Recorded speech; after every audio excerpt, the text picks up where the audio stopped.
Hello दोस्तों, स्वागत है आप सभी का हमारे इस यूट्यूब चैनल गौरांगो टीचिंग 24 पर। इस वीडियो में हम लोग बात करने वाले हैं कक्षा 9वीं विषय विज्ञान, जिसका अध्याय नंबर 1 को पढ़ने वाले हैं। अध्याय 1 है हमारे आसपास के पदार्थ, जिसमें हमारे आसपास के पदार्थ में सबसे पहले हम लोग पदार्थ की परिभाषा को जानते हैं। पदार्थ किसे कहते हैं? ऐसा कुछ भी जो स्थान घेरता है वह जिसमें द्रव्यमान होती है पदार्थ कहलाती है। पदार्थ छोटे छोटे कणों से मिलकर बना होता है, अर्थात ऐसा कुछ भी जो स्थान घेरता है, यानी कि वह स्थान कुछ घेरता है, जो पदार्थ होती है वह स्थान घेरती है और उसमें कुछ, और ये जो है छोटे छोटे कणों से मिलकर बना होता है, इसे ही हम लोग पदार्थ कहते हैं। कणों का गुणधर्म, जो पदार्थ के कण होते हैं इसमें गुणधर्म के बारे में हम लोग जानकारी प्राप्त करते हैं। पदार्थ के कणों के बीच रिक्त स्थान होती है, जो पदार्थ के कण होती है उसके बीच रिक्त स्थान पाया जाता है। साथ ही पदार्थ के कण निरंतर गतिशील होते हैं। इसके बाद पदार्थ के कण एक दूसरे को आकर्षित करते हैं, खींचते हैं। ये तीन हम लोग जाने पदार्थ के गुणधर्म के बारे में। इसको थोड़ा डिप से जानने का प्रयत्न करते हैं। पदार्थ के कणों के बीच रिक्त स्थान सबसे कम ठोस में होता है रिक्त स्थान, ठोस से अधिक द्रव में होता है और सबसे अधिक गैसों में होता है।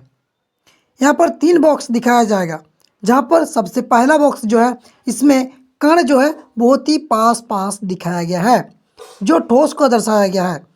इसमें क्या है, जो कण है वो बहुत ही पास पास है।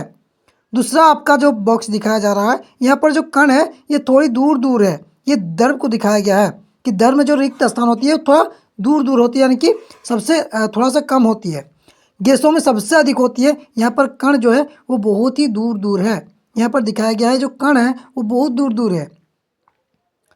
तो आई होप आप लोगों को ये कॉन्सेप्ट जो है समझ में आ गया होगा। आगे हम लोग देखते हैं कणों की गति के बारे में। कणों में गति किस प्रकार से होती है? तो सबसे कम ठोस में होता है कणों में गति, द्रव में माध्यम होता है और सबसे ज़्यादा जो होती है वो गैसों में होती है। आगे हम लोग तीसरा देखते हैं, पदार्थ के कणों एक दूसरे को आकर्षित करते हैं। जो पदार्थ की कण होती है वो एक दूसरे को आकर्षित करती है, तो किसमें ज़्यादा किसमें कम करती है? तो सबसे अधिक जो कणों की आकर्षण बल होती है वो ठोसों में होती है। ठोसों में आकर्षण बल अधिक होती है, माध्यम द्रवों में होती है और सबसे कम गैसों में होते हैं आकर्षण बल। आगे हम लोग देखेंगे पदार्थ की अवस्थाएं, पदार्थ की कितनी अवस्थाएं होती है उनके बारे में जानकारी लेंगे। पदार्थ की कुल 5 अवस्थाओं के 3 अवस्थाओं का हमें यहाँ पर मुख्यतः पढ़नी है इस चैप्टर में। तो कौन कौन सी वो अवस्थाएं हैं? वह है ठोस, द्रव और गैस, जिसमें एक्स्ट्रा 2 हमारा है बोस आइंस्टीन कंडेंसेट और दूसरा है प्लाज्मा। आगे हम लोग कुछ और जानकारी लेंगे, जिसमें पदार्थ की अवस्था में परिवर्तन, पदार्थ की अवस्था में परिवर्तन करने के लिए तापमान में बदलाव और दाब में बदलाव करके हम लोग पदार्थ की अवस्था में परिवर्तन कर सकते हैं। इसी प्रकार से इस वीडियो को यहीं पर समाप्त करते हैं। मुझे आशा है कि आप सभी को ये वीडियो बहुत ही अच्छे तरीके से समझ में आया होगा। मिलते हैं अगले वीडियो में, तब तक के लिए बाय बाय।